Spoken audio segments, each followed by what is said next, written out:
Selamat pagi, Bapak Ibu yang dikasihi Tuhan Yesus Kristus. Selamat datang, selamat beribadah di GKI Gading Indah. Sebelum ibadah dimulai, ada beberapa pokok warta yang perlu menjadi perhatian kita bersama. Yang pertama, berita duka cita. Telah berpulang ke rumah Bapa di surga, Bapak Dr. Jason Lase, MSI, 73 tahun, pada hari Senin 4 September 2023, suami dari Ibu Tia Bi Leng, Anacen, papa dari Bapak Richard B. Lase, Ibu Riani Putriardi, Ibu Lydia Theodora Lase, Bapak Eri F. Lase, Ibu Santi C. Gultom, beserta cucu-cucu. Jenazah telah dimakamkan pada hari Kamis 7 September 2023 di TPU Kampung Kandang. Kiranya kekuatan dan penghiburan dari Tuhan Yesus senantiasa menaungi keluarga yang ditinggalkan. Yang kedua, berdasarkan permohonan penitipan pernikahan dari GKI Rengas Dengklok, akan dilayankan kebaktian peneguhan dan pemberkatan pernikahan atas diri Saudara Martin Darmawan, anggota GKI Gading Serpong, dengan Saudari Ebi Novita, anggota GKI Rengas Dengklok, pada hari Sabtu 23 September 2023, dilayani oleh GKI Gading Indah. Akan dilayankan kebaktian peneguhan dan pemberkatan pernikahan atas diri Saudara Alvin Anderson Salim, anggota GKI Gading Indah, dengan Saudari Talia Remita, anggota GKI Gading Indah, pada hari Sabtu 23 September 2023, dilayani oleh GBI Logos Ministry. Tata cara dan masa aprobasi dapat dilihat pada warta jemaat online.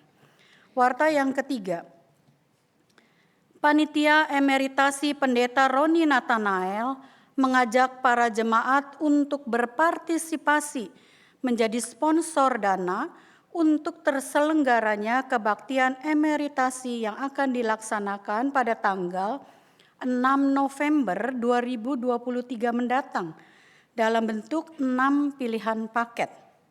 6 pilihan paket ucapan selamat yang akan dicetak dalam bentuk buku acara. Untuk kesediaan partisipasi Bapak Ibu menjadi sponsor, selain menghubungi panitia penggalangan dana, dapat langsung mengisi link form yang sudah disediakan di meja penyambutan. Warta yang keempat, Basar Makanan GKI Rengas Dengklok. Dalam rangka penggalangan dana Natal Korempa, rekan-rekan kita dari GKI Rengas Dengklok mengadakan basar makanan pada hari Minggu, tanggal 10 September 2023 di TKK 6 Penabur setelah kebaktian umum kedua. List makanan yang akan dijual dapat dilihat pada warta jemaat online. Warta yang berikutnya, kita mengetahui di tahun 2024 bangsa kita akan melaksanakan pemilu. Sebagai warga negara Indonesia yang bertanggung jawab, jemaat GKI perlu menyambut dan menyiapkan pemilu secara antusias dan positif agar pemilu menjadi momentum yang mentransformasi bangsa. Sehubungan dengan itu, gerakan Ayo Menyoblos pada pemilu 2019 mendapat apresiasi positif gereja-gereja di luar GKI dalam membangun partisipasi aktif dalam pemilu. Sudah aktif kembali. Gerakan Ayo Menyoblos telah membentuk tim yang anggotanya terdiri dari perwakilan klasis-klasis di lingkup GKI Sinwil Jabar. Tim ini yang akan mengkoordinir sosialisasi atau kegiatan terkait partisipasi jemaat dalam pemilu. Mari Bapak Ibu kita saksikan video pendek berikut ini.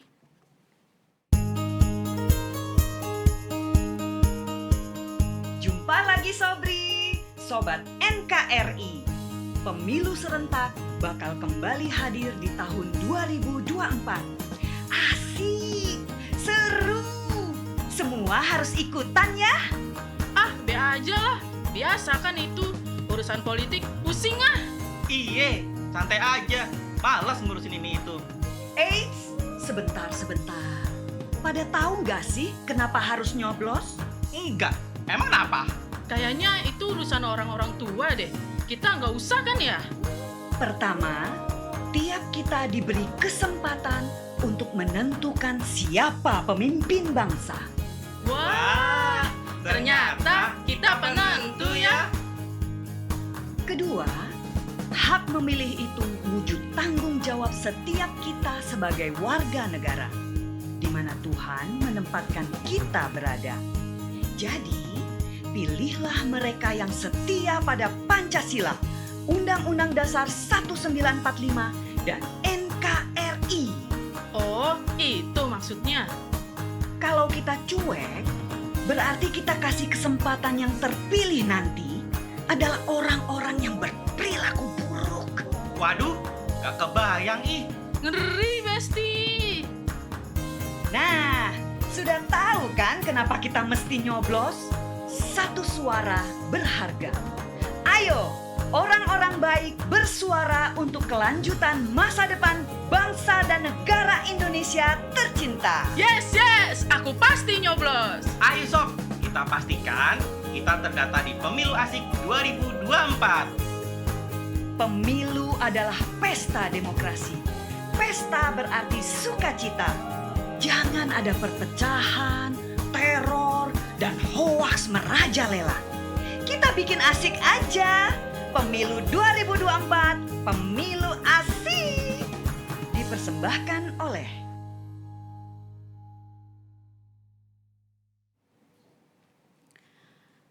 Warta yang keenam, pencalonan penatua masa pelayanan 2024 sampai 2027. Untuk makin mendukung pelayanan di GKI Gading Indah, Majelis Jemaat mengajak jemaat untuk dapat berpartisipasi dalam pencalonan penatua untuk masa pelayanan tahun 2024 sampai 2027. Informasi penatua yang akan mengakhiri masa pelayanan, yang dapat melanjutkan masa pelayanan, serta beberapa poin kriteria dapat dibaca pada Warta Jemaat online. Untuk pengisian pencalonan penatua dapat diakses pada link atau di-scan barcode yang terdapat di dalam Warta Jemaat online. Pemilihan paling lambat pada tanggal 30 September 2023. Warta yang ketujuh, mari beralih ke Alkitab edisi TB2.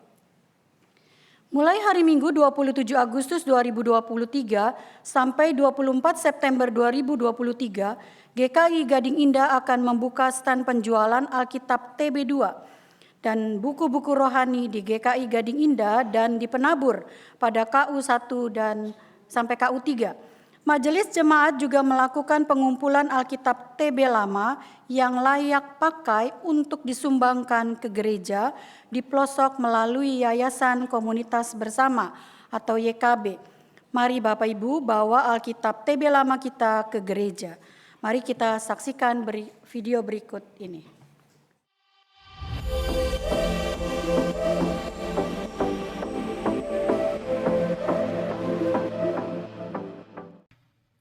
Tanpa terasa Alkitab terjemahan baru yang diterbitkan tahun 1974 sudah berusia hampir setengah abad, sehingga mungkin sudah lebih tepat disebut Alkitab terjemahan lama.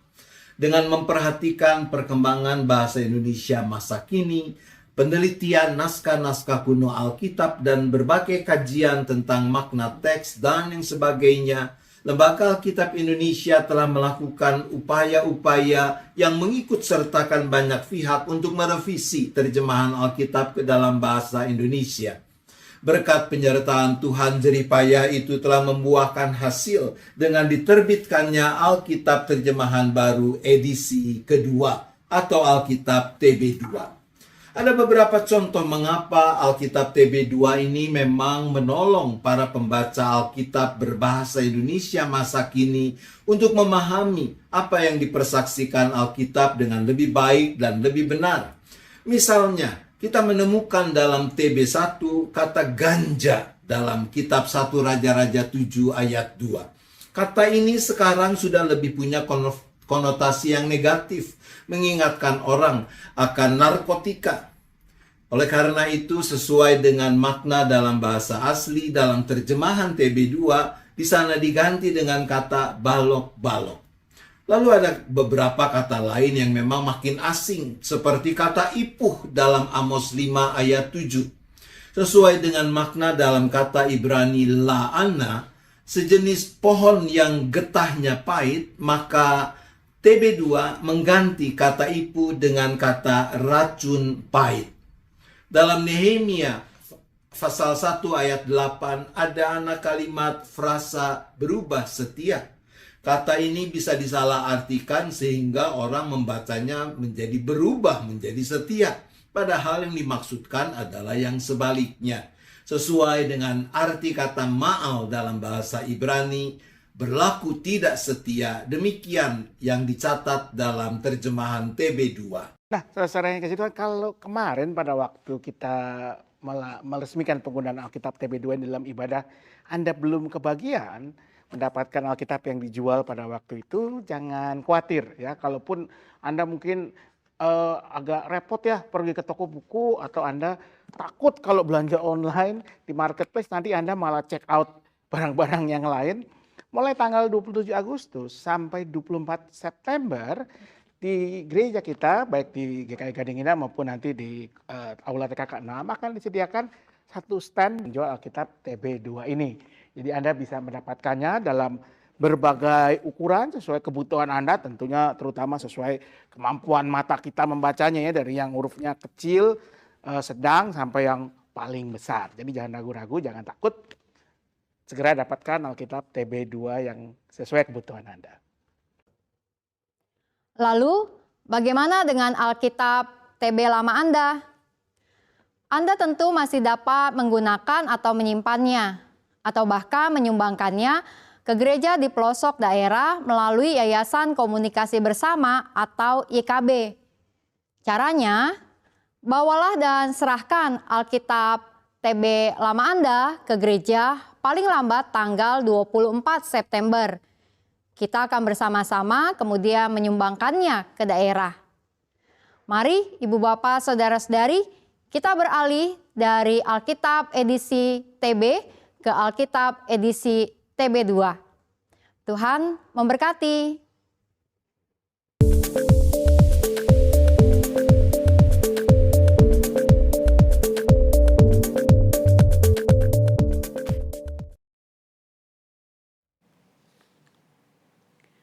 Pelayanan Sakramen Baptis Kudus Anak. Sakramen Baptis Anak akan diselenggarakan pada hari Minggu, tanggal 5 November 2023. Bagi anggota jemaat yang ingin membaptiskan anak-anaknya, dapat segera mendaftarkan diri ke Tata Usaha Gereja atau form dapat diunduh dari web GKI Gading Indah. Percakapan orang tua baptis dengan pendeta akan dilaksanakan pada tanggal 22 September 2023 pukul 19.30 di GKI Gading Indah. Retret Pasutri House of Harmony dilaksanakan pada hari Kamis tanggal 28 September sampai Sabtu 30 September 2023 di Primatama Residen, Cibinong, Bogor. Dengan pembicara Pendeta Stefanus Christian Haryono serta Pasutri Pendeta Roni dan Ibu Tea. Pendaftaran dapat menghubungi Ibu Felicia dan Ibu Trisna paling lambat tanggal 22 September 2023. Informasi lebih lanjut dapat dilihat pada Warta Jemaat Online. Hari ini pada Kebaktian Umum 2, Minggu tanggal 10 September 2023, dilakukan pertukaran penatua. Penatua dari GKI Rengas Dengklok yang melayani di GKI Gading Indah yaitu Penatua Lince, Penatua Tahif Permana, Penatua Heni Binarjo. Sedangkan Penatua dari GKI Gading Indah yang melayani di GKI Rengas Dengklok, Penatua S. Yudian Fantoni, Penatua Ika Andi Kristiawan, Penatua Miranda Tangkulung. Demikian pokok warta hari ini, kebaktian hari ini dengan tema Teguran yang Memulihkan akan dipimpin oleh Pendeta Novita Sutanto. Jemaat dipersilakan untuk bersaat teduh sejenak sebelum ibadah dimulai.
Umat yang dikasihi Tuhan, kita menjalankan ibadah kita, biarlah kita meyakini bahwa pertolongan kita adalah dalam nama Tuhan yang menjadikan langit dan bumi.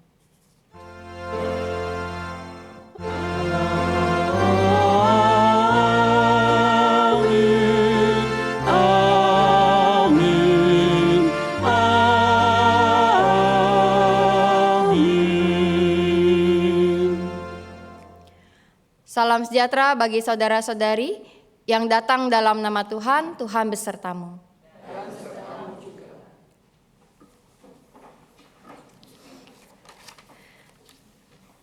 Teguran yang memulihkan, itu adalah tema ibadah kita pada hari ini. Tema ini ingin mengajak kita untuk kembali menghayati dan merenungkan bahwa dalam kehidupan kita sebagai manusia, pasti kita tidak bisa luput dari yang namanya kesalahan. Kita bisa berbuat salah dan juga ada orang-orang di sekitar kita yang bisa melakukan kesalahan. Lalu ketika ada kesalahan-kesalahan yang terjadi, apa yang perlu kita lakukan? Kita akan merenungkan lebih dalam di dalam khotbah kita nanti. Nah, biarlah kiranya kita juga menghayati bahwa di dalam kehidupan kita sebagai umat Tuhan, kita memiliki Tuhan yang terus menuntun kita melewati segala sesuatu yang ada. Tuhan yang bahkan mengampuni kita ketika kita berbuat salah. Tuhan yang bahkan juga memimpin kita untuk melakukan banyak hal yang berkenan di hadapan Dia dan di hadapan sesama. Biarlah kita memuji dan memuliakan Tuhan yang terus juga menolong kita menjalankan kehidupan ini. Padamu Tuhan dan Allahku, ku persembahkan hidupku, jiwa dan raga, biarlah di dalam Tuhan kita merasa keteduhan kita.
Firman Tuhan di dalam Yakobus 5 ayat 16 berkata demikian.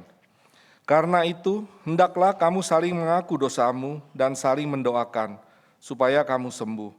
Doa orang yang benar sangat besar kuasanya dan ada hasilnya.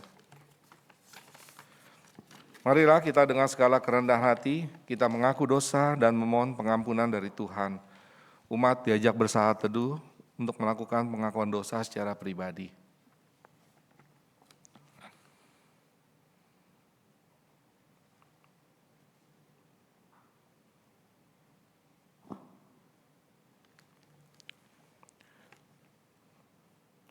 Bapa dalam surga, kami datang ke hadirat-Mu Tuhan, kami mau mengaku akan segala dosa dan kesalahan kami. Baik dalam perkataan, perbuatan, pikiran, dan segala seluruh dalam kehidupan kami ya Tuhan.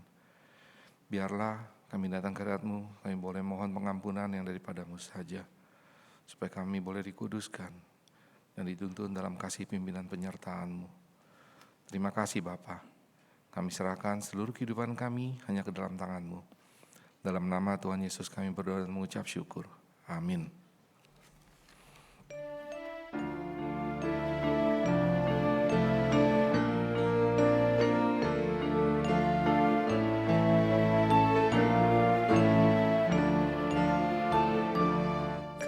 Kasihanilah aku yang lemah, ya Tuhan Maha Kuasa. Hapuskan semua kesalahanku, berilah anugerah. Oleh kasih dan kuasa-Mu, ku rasakan damai-Mu. Aku tahu Kau selalu dekat padaku, limpahkan rahmat-Mu. Kini aku sadari dosaku dan segala kekuranganku, namun kasih-Mu tetap padaku. Sucikan diriku, ku serahkan seluruh hidupku pada Tuhan yang benar. Hatiku selalu bersyukur, bergemar dan berbahagia. Umat Tuhan, dalam nama Bapa, Anak, dan Roh Kudus, sebagai hamba Yesus Kristus, saya memberitakan pengampunan dosa bagi setiap orang yang menyesali, mengakui, dan bertobat dari dosanya. Firman Tuhan dalam Roma 3 ayat 23 dan 24 mengatakan, karena semua orang telah berbuat dosa dan kehilangan kemuliaan Allah, dan oleh anugerahnya telah dibenarkan dengan cuma-cuma melalui penebusan dalam Kristus Yesus. Demikianlah berita anugerah dari Tuhan. Salam damai.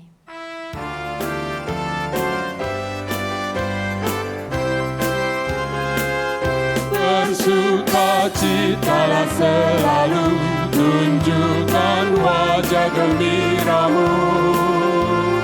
Lihat teman di kanan kiri dan di sekitar-Mu, berikan salam damai, karena kasih karunia serta pengampunannya diberi. Hiduplah dalam damai, seorang dengan yang lain, itu kehendak Tuhan bagimu. Hiduplah dalam damai, seorang dengan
dalammu. Nyatakan Yesus dalammu. Nyatakan Yesus dalammu. Sampaikan firman dengan hati teguh. Nyatakan Yesus dalammu. Hiduplah kini baginya, berjiwa tetap teguh. Bimbinglah orang tercela, melihat Yesus dalammu. Nyatakan Yesus dalammu. Nyatakan Yesus dalammu. Sampaikan firman dengan hati teguh. Nyatakan Yesus dalammu.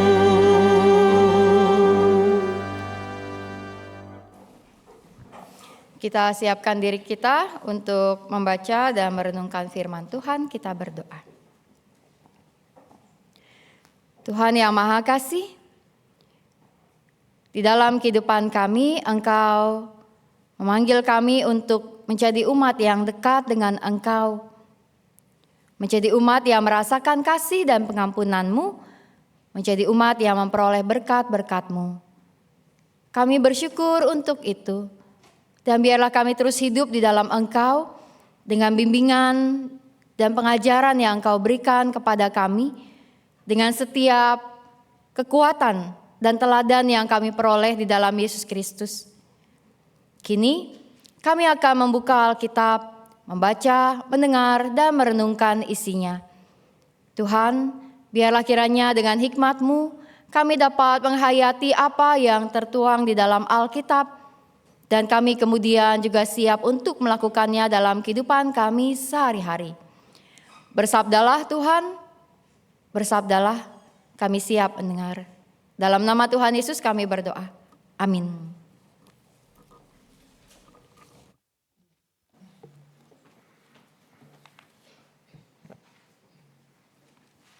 Bacaan pertama. Bacaan diambil dari kitab Yehezkiel 33 ayat 7 sampai dengan 11. Yehezkiel 33 ayat 7 sampai 11. Engkau anak manusia, aku menetapkan engkau menjadi penjaga bagi kaum Israel. Bila mana engkau mendengar suatu firman dari mulutku, peringatkanlah mereka atas namaku. Kalau aku berfirman kepada orang jahat, hai orang jahat, engkau pasti mati, dan engkau tidak berkata apa-apa untuk memperingatkan orang jahat itu supaya bertobat dari hidupnya, orang jahat itu akan mati dalam kesalahannya. Tetapi darah orang itu akan kutuntut darimu. Namun jika engkau memperingatkan orang jahat itu supaya bertobat dari hidupnya, tetapi ia tidak mau bertobat, ia akan mati dalam kesalahannya. Tetapi engkau telah menyelamatkan nyawamu. Engkau anak manusia, katakanlah kepada kaum Israel, kamu berkata begini, pelanggaran dan dosa kami sudah tertanggung atas kami, dan karena itu kami merana. Bagaimana kami dapat tetap hidup? Katakanlah kepada mereka, demi aku yang hidup, demikianlah firman Tuhan Allah. Aku tidak berkenan pada kematian orang fasik, melainkan aku berkenan pada pertobatan orang fasik itu dari tingkah lakunya supaya ia hidup. Bertobatlah, bertobatlah dari hidupmu yang jahat itu. Mengapa kamu harus mati, hai kaum Israel? Demikian sabda Tuhan.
Bacaan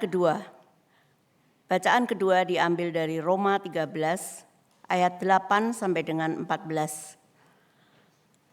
Roma 13 ayat 8 sampai dengan 14. Janganlah kamu berutang apa-apa kepada siapapun, kecuali kasih kepada satu sama lain. Sebab siapa saja yang mengasihi sesamanya manusia, ia sudah memenuhi hukum Taurat. Sebab perintah itu berikut. Jangan berzina, jangan membunuh, jangan mencuri, jangan mengingini, dan perintah lainnya sudah tersimpul dalam firman ini. Kasihilah sesamamu manusia seperti dirimu sendiri. Kasih tidak berbuat jahat terhadap sesama manusia, karena itu kasih adalah kegenapan hukum Taurat. Hal ini harus kamu lakukan karena kamu mengetahui keadaan waktu sekarang, yaitu bahwa saatnya telah tiba bagi kamu untuk bangun dari tidur. Sebab sekarang keselamatan sudah lebih dekat bagi kita daripada waktu kita menjadi percaya. Hari sudah jauh malam, telah hampir siang. Sebab itu, marilah kita menanggalkan perbuatan-perbuatan kegelapan dan mengenakan perlengkapan senjata perang. Marilah kita hidup dengan sopan, seperti pada siang hari. Jangan dalam pesta pora dan bermabuk-mabukan. Jangan dalam percabulan dan hawa nafsu. Jangan dalam perselisihan dan iri hati. Tetapi, kenakanlah Tuhan Yesus Kristus dan jangan pedulikan lagi keinginan-keinginan daging. Demikian sabda Tuhan. Injil Tuhan Yesus Kristus diambil dari dalam Matius pasalnya yang ke-18 ayat 15 sampai ayatnya yang ke-20. Matius 18 ayatnya yang ke-15 sampai ayatnya yang ke-20. Apabila saudaramu berbuat dosa, tegurlah dia di bawah 4 mata. Jika ia mendengarkan engkau telah mendapatnya kembali.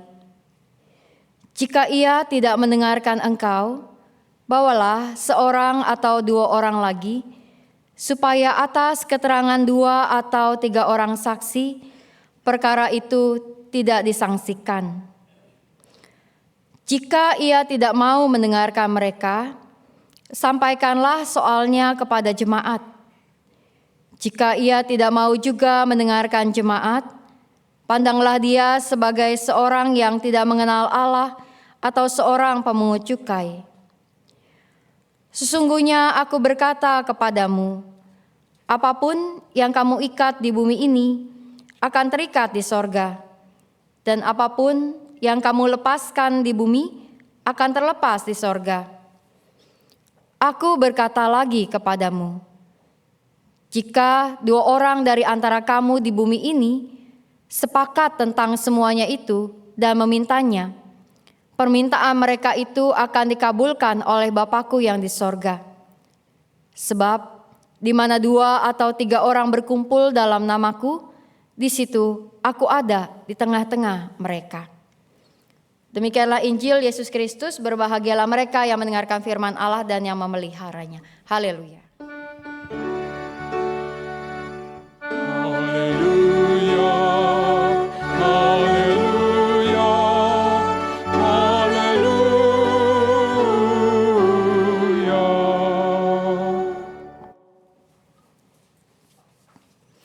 Ibu bapak, saudara-saudari yang dikasihi Tuhan, seperti dalam kata pengantar saya tadi, ketika kita berbicara tentang kehidupan kita, bahwa tidak ada orang yang pernah melakukan kesalahan. Betul ya ibu bapak?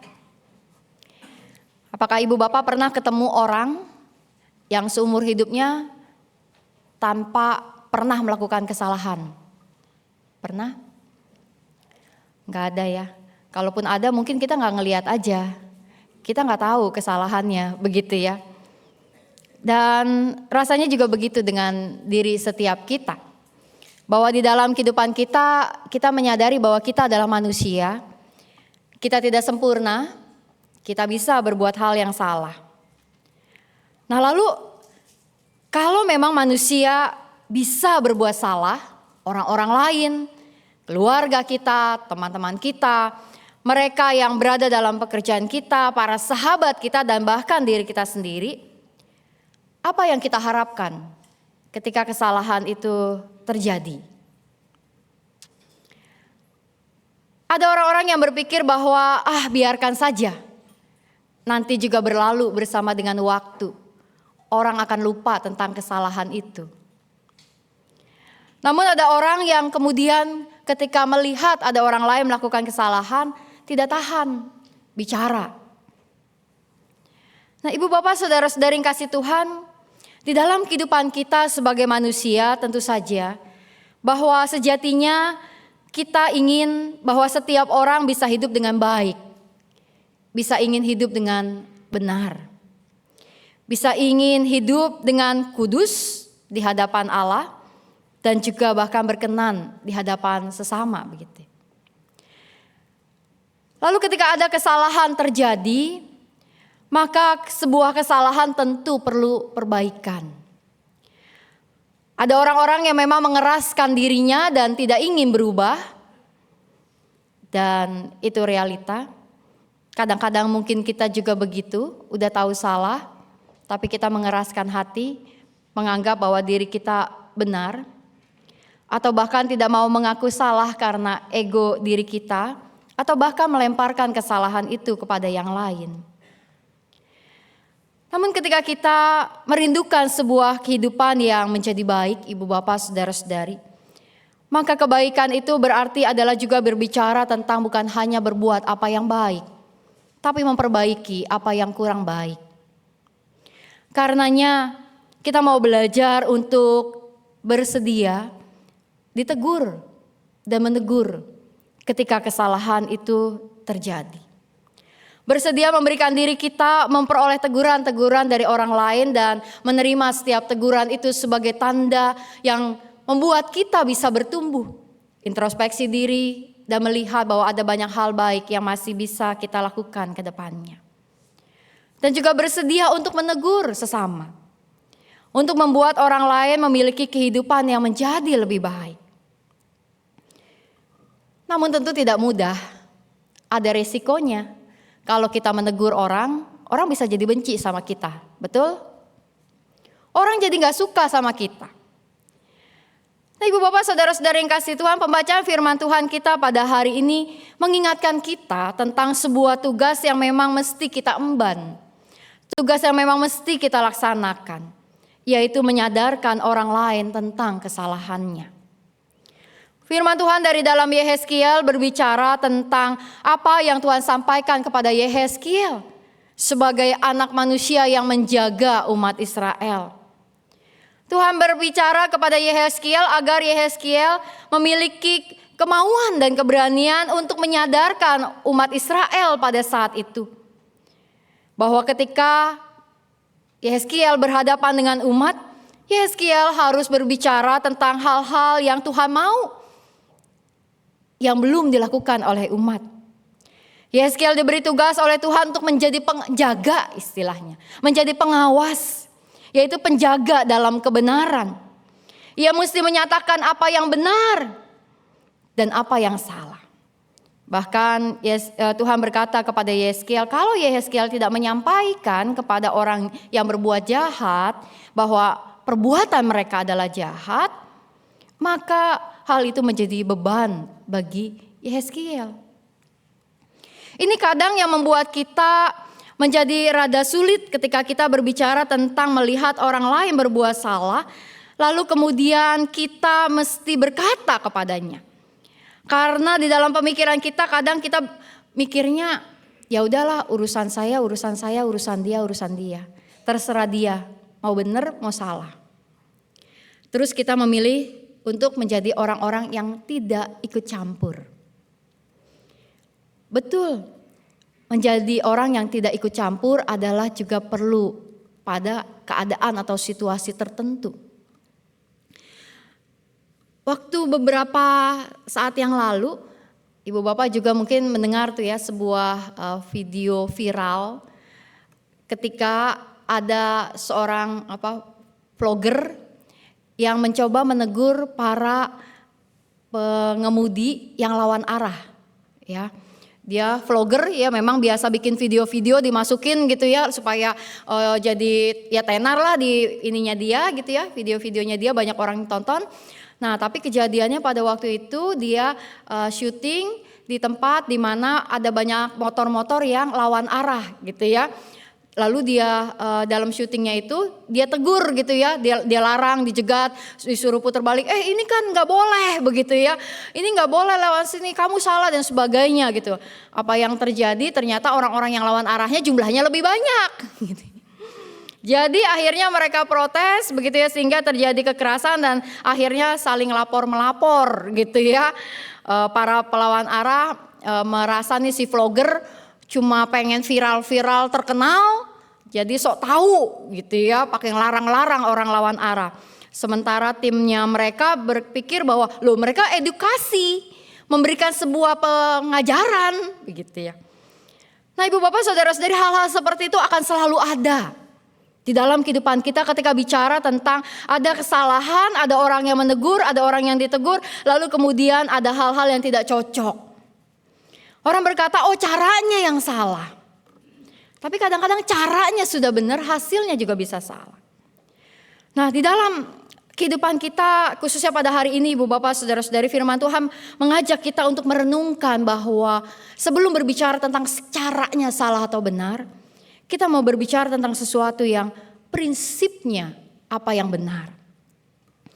Pembacaan firman Tuhan dari dalam Matius juga berbicara tentang bagaimana kita menegur mereka yang bersalah. Dan menarik Ibu Bapak Saudara-saudari, Ibu Bapak bawa Alkitabnya, versi TB lama juga masih boleh begitu ya. Mari kita buka Ibu Bapak dari Matius. Bacaan yang tadi kita pakai pada hari ini adalah Matius 18 ayat 15 sampai 20. Di dalam judul perikopnya adalah tentang menasehati sesama saudara. Ya. Mari kita buka pasal 18 Ibu Bapak, sehingga kita bisa melihat apa yang menjadi benang merah yang disampaikan oleh penulis Injil Matius ketika berbicara tentang menasehati sesama saudara. Mari kita perhatikan judul-judul perikopnya dari pasal 18 ya. Judul perikop di dalam pasal 18 Alkitab saya versi TB2 ada judul yang mungkin sedikit berbeda gitu ya. Di dalam Matius 18 ayat yang pertama itu ada perikop yang berjudul siapa yang terbesar dalam kerajaan sorga ya. Tentang menjadi seorang anak kecil yang polos, yang tulus gitu ya. Nah, lalu kemudian di ayatnya yang ke-6 ada judul perikop. Apa Ibu Bapak Saudara-saudari bunyinya? Siapa yang menyebabkan orang berdosa? Pasal itu ya, ayat-ayat di situ berbicara tentang bahayanya orang yang melakukan penyesatan. Orang yang membuat orang lain tersesat. Ya, teguran supaya kita jangan gitu ya membuat orang lain tersesat karena akan ada bahayanya. Nah, lalu judul perikopnya bergeser ke ayat 12. Apa di situ judulnya? Perumpamaan tentang domba yang hilang. Perumpamaan tentang domba yang hilang. Nah, kita lihat dari judul 3 perikop ini dulu, Ibu Bapak Saudara-saudari. Matius 18 dimulai dengan sebuah ajaran Tuhan Yesus mengenai anak kecil. Tentang menjadi siapa yang terbesar di kerajaan sorga. Yaitu mereka orang-orang yang polos, yang tulus seperti anak kecil. Lalu setelah itu berbicara tentang bahayanya nih. Bahayanya orang yang menyebabkan orang yang berdosa. Bahayanya orang yang menyesatkan. Apalagi menyesatkan anak kecil. Dalam arti orang yang polos, orang yang tulus lalu disesatkan gitu ya. Bahaya nih terjadi penyesatan. Nah, lalu kemudian penulis Injil Matius berbicara tentang ajaran Tuhan mengenai domba yang hilang. Betapa bahagianya ketika sang gembala menemukan dombanya yang hilang. Nah, Ibu Bapak Saudara-saudari, maka di dalam perikop-perikop ini ayat-ayat Alkitab sedang berbicara tentang bagaimana di dalam kehidupan kita, kita bisa menjadi orang-orang yang hidup benar di hadapan Allah dan tentu di hadapan manusia. Dan di dalam proses itu begitu, bahwa mestinya kita menjadi seperti anak kecil. Dan ketika kita hidup benar, yang polos, yang tulus begitu ya, jangan sampai kemudian ada orang-orang yang menyesatkan. Tapi kalaupun ada orang yang sesat, maka ya kembalilah seperti domba yang hilang itu. Versi panjangnya tentu dalam Lukas ya, perumpamaan ini. Nah, tapi bagaimana nih supaya domba yang hilang itu bisa kembali? Judul perikop yang berikutnya disajikan oleh penulis Injil Matius tentang menasehati sesama saudara. Ya, itu judul perikopnya.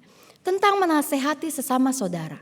Bahwa ketika ada nih ternyata domba-domba yang hilang, bahwa anak-anak kecil yang polos itu ternyata melakukan kesalahan, ya anak kecil ini bukan harafiah tetapi bahwa kita yang memiliki iman yang polos, yang tulus di hadapan Tuhan ternyata berbuat kesalahan, maka mari kita saling menolong supaya kita bisa kembali melihat apa yang baik di hadapan Tuhan.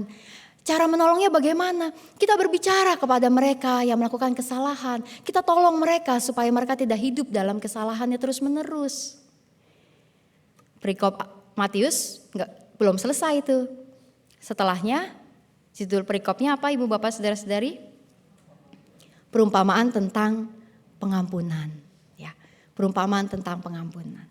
Berbicara tentang ketika ada orang yang salah, lalu kemudian ditegur, lalu kemudian mengakui salahnya. Jangan lupa bahwa kita pasti memberikan sebuah pengampunan kepada mereka. Bahwa kita harus mengampuni bahkan 70 kali 7 kali. Mengampuni dengan sempurna. Ya. Nah, Ibu Bapak Saudara-saudari yang kasih Tuhan, karena itu apa yang menjadi bagian dari perikop kita pada hari ini dari Matius 18 ayat 15 sampai 20 punya sebuah tujuan yang membuat kita menyadari bahwa di dalam kehidupan kita sebagai manusia, maka menjadi sebuah hal yang memang kita sadari manusia tidak bisa luput dari kesalahan. Kita bisa salah, orang lain bisa salah. Namun ketika kesalahan itu ada, maka tentu kesalahan itu bukan sesuatu yang perlu dipelihara. Kesalahan itu bukan sesuatu yang harus terus kemudian kita simpan. Kesalahan itu adalah hal yang harus kita perbaiki, kita akui. Ya bukan juga kemudian kita teriak-teriak kepada orang lain ketika kita berbuat salah atau kita melihat mereka berbuat kesalahan. Namun apa yang Tuhan Yesus mau ajarkan dan penulis Injil Matius serta juga Yehezkiel dan bahkan juga pembacaan dari Roma mengingatkan kita bahwa kita ingin hidup dalam kasih pada Tuhan dan kasih kepada sesama. Dan dalam perikop kita pada hari ini tentang menasihati sesama manusia, sama saudara, kita belajar bahwa ada tahap-tahap yang perlu kita lakukan untuk membuat orang lain memang bisa sadar dari kesalahannya. Tahap yang pertama, Ibu Bapak Saudara-saudari, ada di dalam ayatnya yang ke-15 begitu ya. Ketika Alkitab berkata, jika saudaramu berbuat dosa, tegurlah dia di bawah 4 mata. Jika ia mendengarkan engkau telah mendapatnya kembali. Ketika kita mengetahui ada saudara kita yang berbuat salah, saudara ini berarti di dalam konteks umat pada saat itu, orang-orang yang ada di dalam persekutuan, dalam konteks kita di gereja begitu ya. Namun juga saudara ini adalah sesuatu yang memang orang-orang yang dekat dengan kita, yang punya relasi. Ketika kita melihat dan mengetahui mereka berbuat sesuatu yang salah, ajak bicara. Ajak bicara mereka 4 mata. Ya. Bahwa tegur 4 mata ini adalah teguran yang dilakukan memang secara private, bukan di depan umum. Ya pasti kita juga nggak suka ya kalau kita salah ditegur di depan umum. Ya.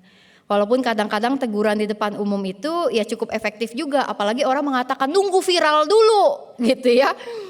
Kalau nggak viral, misalnya kasus-kasus ya koruptor atau kasus-kasus pidana diviralin biar sadar gitu ya. Nah, ketika seseorang saudara kita berbuat sesuatu yang salah, ajak bicara secara pribadi. Bukan kemudian memperlihatkan kesalahannya di depan orang banyak, menudingnya atau bahkan juga memviralkannya. Jika kita menganggap dia saudara, ajaklah bicara secara pribadi. Jangan membuatnya menjadi malu sehingga nanti relasi itu menjadi rusak. Tapi lalu ada tahap yang kedua. Tahap kedua itu jika orang itu tidak mau berubah nih dari kekeliruannya setelah ditegur secara pribadi. Maka Alkitab mengatakan ya, kata Alkitab, kata Tuhan Yesus, ajaklah saksi. Kehadiran saksi sebenarnya untuk melindungi orang yang bersalah itu dan orang yang memberikan teguran itu, ya. Ada pihak ketiga yang bisa menolong melihat persoalan itu lebih luas lagi. Mungkin saja orang yang menegurnya juga bisa salah. Sehingga kehadiran orang ketiga itu bisa lebih membuat persoalannya terlihat lebih jelas. Bawalah saksi. Jika memang kemudian tidak mau juga mendengarkan, lalu kemudian ada tahap yang ketiga. Nah, tahap-tahap ini Ibu Bapak Saudara-saudari biasanya yang dipakai kalau di gereja berbicara tentang penggembalaan. Ya, dari penggembalaan umum sampai kemudian ke penggembalaan khusus. Jika ada persoalan yang memang tidak bisa terselesaikan atau mungkin ada kesalahan atau dosa yang dilakukan tapi tidak ada pertobatan, maka persoalannya bisa dibawa ke ranah yang lebih luas di dalam proses penggembalaan, yaitu ke majelis jemaat. Katakanlah kalau yang pertama adalah pendeta yang negur gitu ya. Atau kita sesama kita yang saling negur, atau penatua negur gitu ya. Ya atau ya orang yang kita pikir melakukan sesuatu yang salah, kita menegur, kita menasehati. Enggak mau juga, maka bawa saksi, ajak orang lain, penatua, pendeta gitu ya. Coba kita lihat masalahnya seperti apa, salah apa enggak gitu ya. Kalau tidak mau juga dan persoalannya memang mengganggu menjadi batu sandungan bagi banyak orang, maka dibawa menjadi proses pengembalaan khusus. Tahap-tahap yang awal ini masih pengembalaan umum. Nah, ketika penggembalaan khusus itu persoalannya dibawa ke persidangan majelis jemaat, dibicarakan sampai kemudian diputuskan dan dilakukan tahap-tahap pendampingan, begitu ya. Nah, Ibu Bapak Saudara-saudari, tapi tentu tidak perlu semua hal sampai menjadi persoalan majelis jemaat, pendeta atau penatua, begitu ya. Ada banyak hal yang tentu bisa kita lakukan dalam kehidupan kita ketika kita bicara tentang melihat orang yang berbuat salah dan kita ingin melakukan sesuatu kepada orang itu. Nah, Ibu Bapak Saudara-saudari, tapi juga apa yang menjadi prinsipnya adalah bahwa ketika kita melakukan teguran atau memberi nasihat kepada mereka yang berbuat sesuatu yang keliru, maka yang menjadi prinsip adalah yang kita tegur adalah kesalahan yang dia lakukan. Yang kita tolak, yang tidak kita setujui adalah kesalahan yang dia lakukan dan bukan orangnya. Karena itu kita bisa marah terhadap persoalan yang terjadi, tetapi kita tidak patut marah kepada orangnya. Kita bisa benci kepada perbuatan dosa yang orang lain lakukan, tapi kita jangan benci orangnya. Kita bisa menjauh dari apa yang orang lain lakukan secara jahat, tapi kita jangan menjauh dari orangnya. Dan Ibu Bapak Saudara-saudari, memang kadang-kadang apa yang Alkitab sampaikan khususnya dalam Matius ya, Yehezkiel tidak mudah untuk kita lakukan.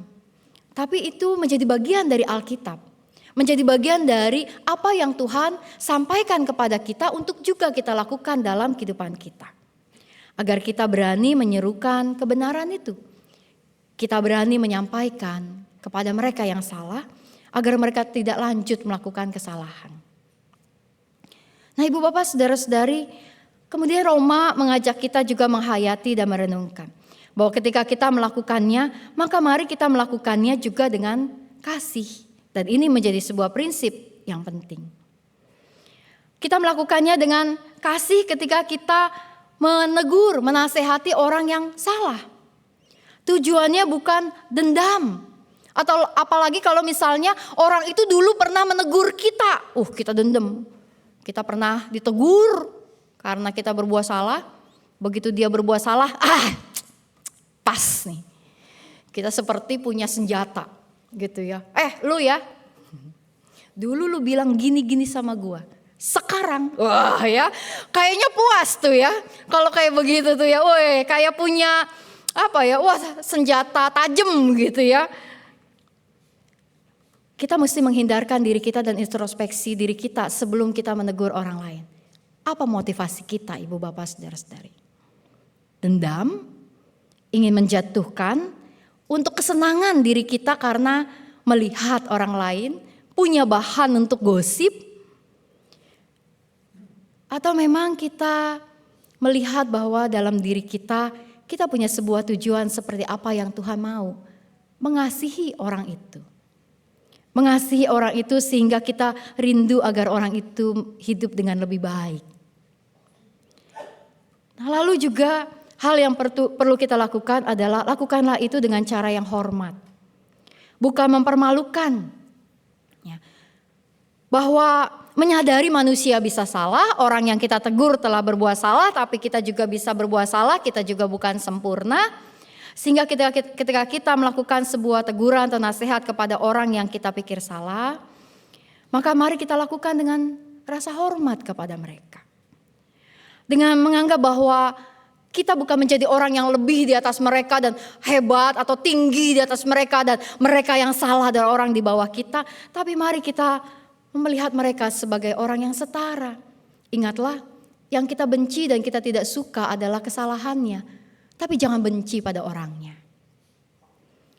Lalu hal yang kita juga perlu hayati adalah bahwa ketika kita melakukannya bukan sekedar meluapkan kemarahan kita atau mengkritik demi kepuasan kita. Lakukanlah itu dengan lembut. Lakukanlah itu dengan cara-cara yang memang bisa membuat orang menerima dan melihat introspeksi diri dengan baik.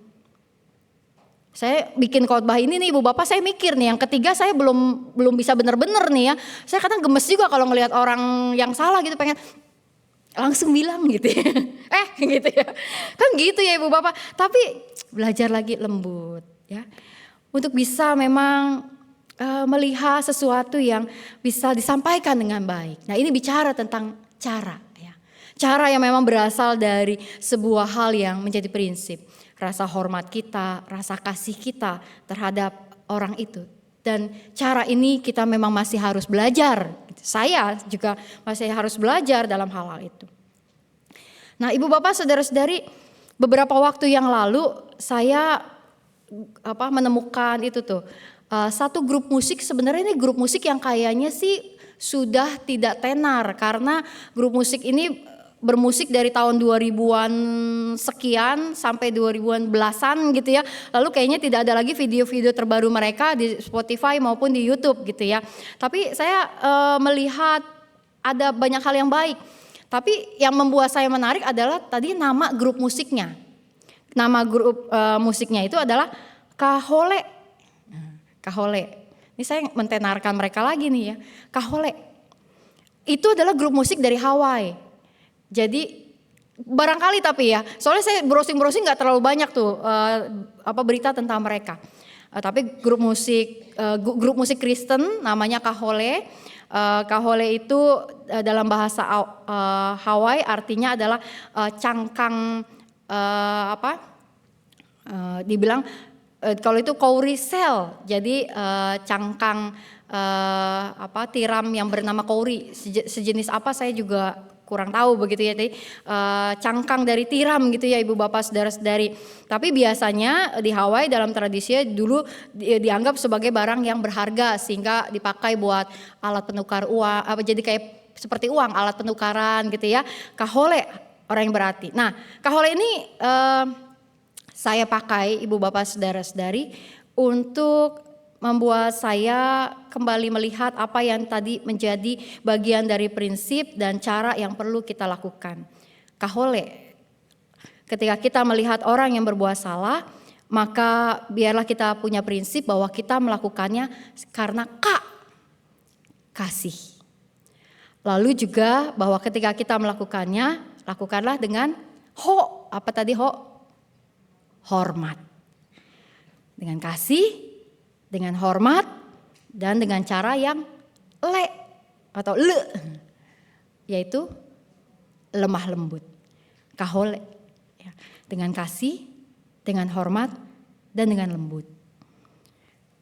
Lalu bagaimana kalau kita sudah melakukan itu semua, Lan, dan orang masih berpikir yang negatif kepada kita? Ya, itu konsekuensi namanya. Dan itu perlu kita tanggung. Karena kita tidak bisa membuat semua orang di dunia ini bisa setuju dengan apa yang kita mau. Ya. Dan yang menjadi penting Ibu Bapak Saudara-saudari di dalam hal ini adalah bahwa ketika kita melakukannya bukan karena kita ingin bahwa orang lain kesalahannya dapat dinyatakan. Tapi karena kita rindu bahwa apa yang Tuhan mau itu dapat dinyatakan. Bukan soal tentang apa yang kita rasa benar, tapi apa yang kita percaya hal itu adalah benar di hadapan Tuhan.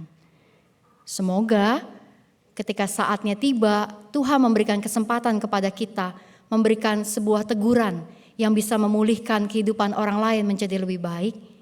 Kita punya keberanian dan kemampuan melakukannya. Sehingga kita bisa mengembalikan mereka ke jalan yang benar, menolong diri mereka dan menolong diri kita. Dan jangan lupa Matius mengatakan ada tahap selanjutnya. Berikanlah pengampunan, berikanlah penerimaan, berilah rangkulan kepada mereka yang memang merindukan perbaikan dalam diri mereka. Tuhan kiranya menolong kita. Amin.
Marilah kita bersama dengan umat Allah di masa lalu, masa kini, dan masa depan mengingat pengakuan pada baptisan kita menurut pengakuan iman rasuli.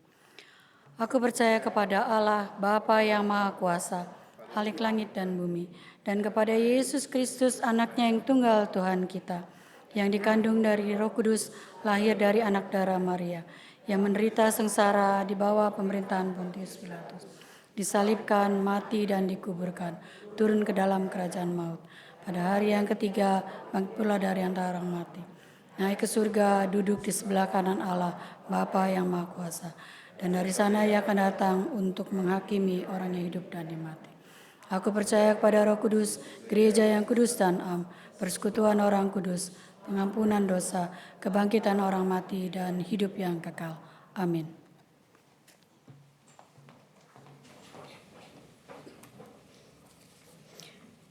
Mari kita menaikkan syafaat kita berdoa.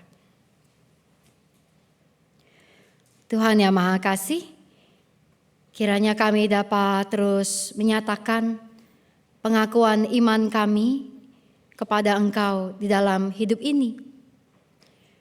Dan biarlah kami terus menjadi umat yang beriman di dalam menghadapi segala sesuatu yang ada sampai akhir kehidupan kami. Tuhan, biarlah dalam hidup ini ada banyak hal yang terus bisa menjadi lebih baik dari waktu ke waktu. Lebih baik dalam hubungan kami dengan keluarga kami, lebih baik dalam hubungan kami dengan pasangan kami, anak-anak kami, orang tua kami, keluarga besar kami. Juga ada banyak hal yang menjadi baik dalam kehidupan kami bersama dengan para sahabat yang kami punya. Menjadi lebih baik hubungan kami dengan orang-orang yang kami jumpai dalam pekerjaan atau usaha yang kami tekuni. Ada juga hal yang baik yang dapat kami jalankan dalam hidup kami sebagai umat-Mu di tengah persekutuan kami sebagai gereja bersama-sama. Dan ketika kami merindukan semua yang baik itu, biarlah kami juga mengusahakannya, mengerjakannya, mengejarnya. Agar kami hidup melakukan apa yang baik dan berkenan di hadapan Engkau dan sesama. Juga membuat kehidupan sesama menjadi lebih baik melalui kehadiran kami.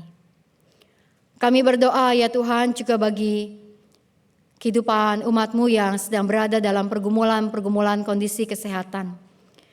Kami berdoa untuk mereka yang terus menjalankan pemulihan, Bapak Bambang Kristanto, Bapak Hari Dwi Yoga, juga Ibu Suciwati. Jamahan-Mu ada bersama mereka. Tuhan juga berkati keluarga yang mendampingi dan mengupayakan perawatan maupun juga pengobatan bagi mereka. Kami berdoa juga ya Tuhan buat umat-Mu yang mengalami kedukaan, keluarga dari Bapak Yason Lase yang telah berpulang kembali ke hadapan hadirat-Mu. Biarlah kiranya Bu Ana dan juga setiap anak-anak, menantu dan cucu memperoleh kekuatan dan penghiburan dari-Mu menjalankan masa-masa duka mereka. Kami berdoa juga ya Tuhan untuk kehidupan kami sebagai gereja-Mu di dalam berbagai kegiatan yang kami jalankan, juga secara khusus untuk pencalonan penatua yang sedang berjalan pada saat ini. Tuhan gerakkan kami untuk memilih orang-orang yang Tuhan kehendaki. Dan biarlah Tuhan juga persiapkan mereka yang akan Engkau tunjuk melayani di gereja-Mu GKI Gading Indah. Biarlah Tuhan berkati panitia di dalam melakukan proses pemilihan maupun juga penetapan nama sampai melakukan pelawatan dan pemanggilan nanti. Tuhan yang Maha Kasih juga berkatilah kami sebagai gereja-Mu di dalam berbagai persiapan kami dalam menjalankan retret pasutri yang akan dilakukan di akhir bulan nanti. Panitia maupun setiap orang yang terlibat kiranya bisa melakukan banyak persiapan yang baik dan banyak peserta yang juga terus akan memperoleh manfaat yang membuat hubungan mereka menjadi lebih baik satu dengan yang lain. Kami berdoa untuk kehidupan kami sebagai bangsa dan negara, untuk pemulihan ekonomi dan lapangan-lapangan pekerjaan yang terus dibutuhkan, untuk keadaan sosial, untuk toleransi antar umat beragama, untuk kebijakan-kebijakan yang diambil oleh para pemangku kebijakan di negeri ini, biarlah dapat mempertimbangkan hal-hal yang mendasar yang dapat membuat hidup menjadi lebih baik di Indonesia. Kami berdoa ya Tuhan untuk situasi politik yang ada, juga untuk persiapan pemilu yang terus berjalan. Biarlah kiranya Tuhan Kau yang menuntun kehidupan kami sebagai Indonesia agar banyak hal yang juga berjalan baik. Inilah Tuhan doa-doa yang kami naikkan dalam syafaat kami. Kami berdoa karena kami percaya bahwa Engkau mendengar. Dan kami juga menaikkan doa seperti yang Tuhan Yesus ajarkan kepada kami. Dan kami nyanyikan bersama-sama. Bapa kami yang ada di surga, dikuduskanlah nama-Mu, datanglah kerajaan-Mu, jadilah kehendak-Mu di bumi seperti di surga. Beri kami hari ini makanan yang secukupnya.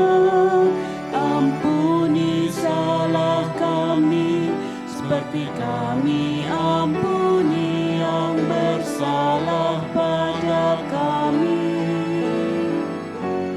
Jangan bawa kami dalam pencobaan, melainkan lepaskan kami dari yang jahat. Sebab Kaulah yang punya kerajaan dan kuasa dan kemuliaan sampai selama-lamanya. Amin. Amin.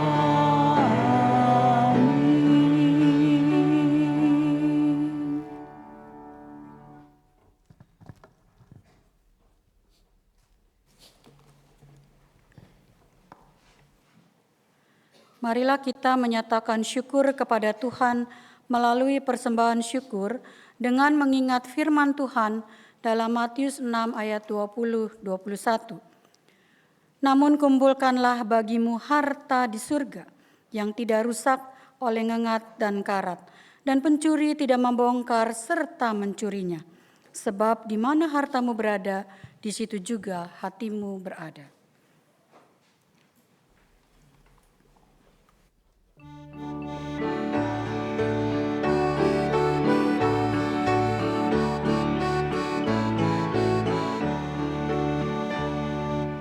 Tuhan tolonglah, bangunkan iman, pulihkanlah kasih yang remuk. Tuhan tolonglah, bangunkan iman, pulihkanlah kasih yang remuk. Ubahlah hatiku, jamahlah diriku, biar di tangan-Mu berbentuk. Tuhan tolonglah, bangunkan iman, pulihkanlah kasih yang remuk. Hati bersujud, jiwa menyembah, hidupku masyurkan kasih-Mu. Hati bersujud, jiwa menyembah, hidupku masyurkan kasih-Mu. Terimalah baktiku, layakkan diriku untuk kemuliaan nama-Mu. Hati bersujud, jiwa menyembah, hidupku masyurkan kasih-Mu.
sembahkan bagi nama-Mu. Harta dan karya, tahta dan nama, ku sembahkan bagi nama-Mu. Terimalah ya Tuhan baktiku bagi-Mu, dan berkati akta imanku. Harta dan karya, tahta dan nama, ku sembahkan bagi nama-Mu. Mari kita berdoa. Ya Allah Bapa yang Maha Baik, pada hari ini ya Tuhan kami kembali datang untuk menaikkan ucapan syukur kami. Terima kasih ya Tuhan atas segala kasih karunia dan berkat-Mu. Segala yang kami miliki semuanya berasal daripada-Mu, dan Engkaulah ya Tuhan sumber berkat dalam hidup kami. Ya Bapa, pada pagi hari ini kami membawa persembahan yang sudah terkumpul. Berkatilah persembahan ini. Ajarlah kami ya Tuhan untuk mempersembahkan waktu dan hidup kami untuk melayani Tuhan dan juga sesama. Tuhan yang sudah memberkati kami supaya kami boleh menjadi berkat untuk orang lain.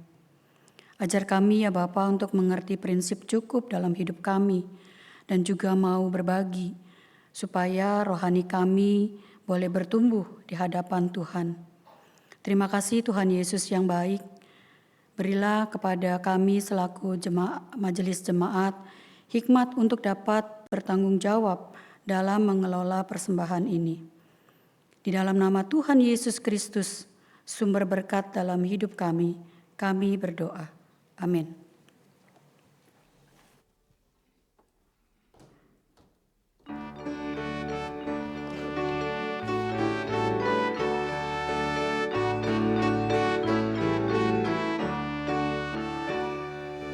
Urapi Tuhan bibir mulutku, jadi saksi kebaikan-Mu. Urapi Tuhan bibir mulutku, jadi saksi kebaikan-Mu. Pakailah diriku, berkati budiku, untuk melukiskan kasih-Mu. Urapi Tuhan bibir mulutku, jadi saksi kebaikan-Mu. Kasih-Ku Tuhan, bakti-Ku Tuhan, tak setara kemurahan-Mu.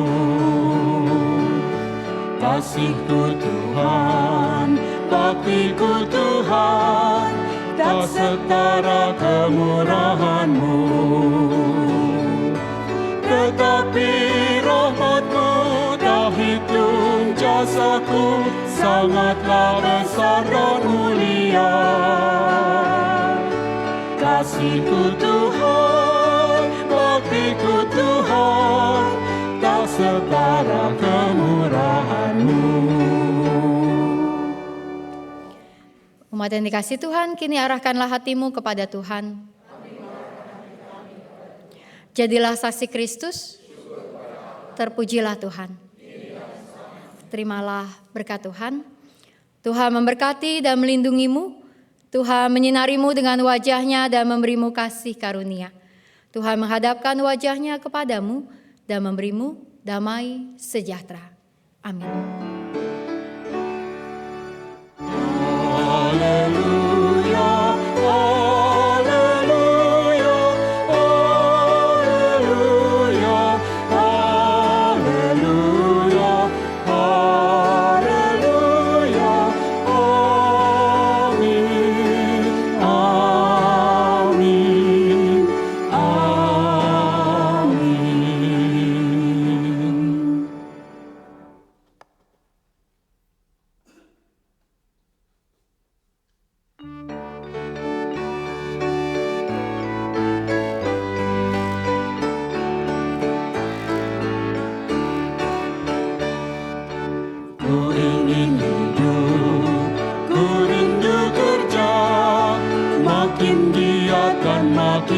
tekun. Ku ingin hidup, ku rindu kerja, makin giat dan makin tekun.